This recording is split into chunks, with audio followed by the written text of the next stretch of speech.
Hello, I'm Jennifer Casoldi, and I'm here to bring you a very thought-provoking episode of Trendease DesignVision. Everybody's talking about green, sustainable, ecological design. But what does that really mean? Today we're going to look at natural materials, synthetics, and material innovations. It's a sneak peek of what you can see at Mood this September. At the beginning of 2009, the Food and Agriculture Organization of the United Nations launched the International Year of Natural Fibers. Natural fibers are sourced from animals, plants, and even minerals. We don't normally pay the fact much thought, but silk, cashmere, wool, angora, mohair, and alpaca are all examples of popular natural fibers made from animal sources. Likewise, cotton, jute, flax, ramie, sisal, and hemp are vegetable fibers. The Trendease team had a chance to talk to Masters of Linen, which is a Paris-based subsidiary of the European Flax and Hemp Confederation. Flax is the most ancient fiber in the world. Its thermoregulatory properties provide insulation in the winter and breathability in the summer. It's analergic and antibacterial, as well as being the strongest of all natural fibers.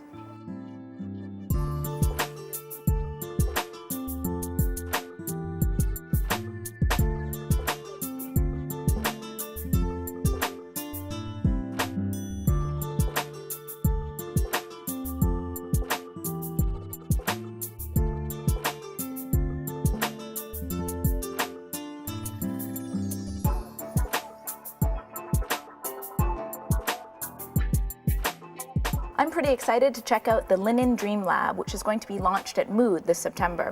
It's a platform for creative and scientific innovations that go well beyond applications destined simply for textiles.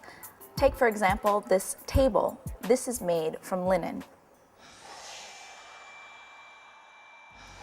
Sometimes synthetics are getting a bad rap as not being green. But if you look a bit further, if you look at information behind the scenes of how synthetic is produced, you may think differently. That man-made fibers constitute a relief to the use of farmland and thus contribute towards sustainability. For each ton of cotton fibers produced, they use 25,000 cubic meters of water.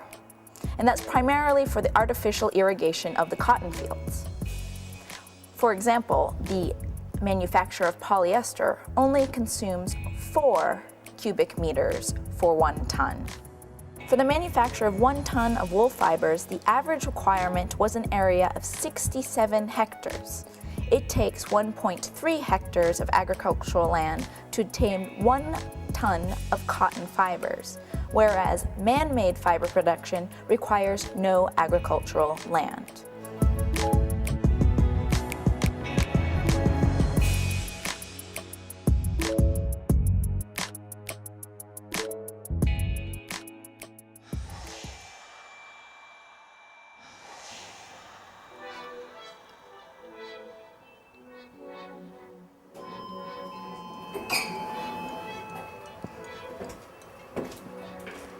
Is there any better way to learn about new material innovations than consulting the experts?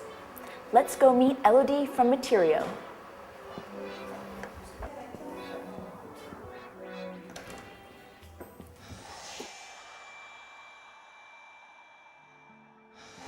So what exactly is life cycle assessment, otherwise known as LCA?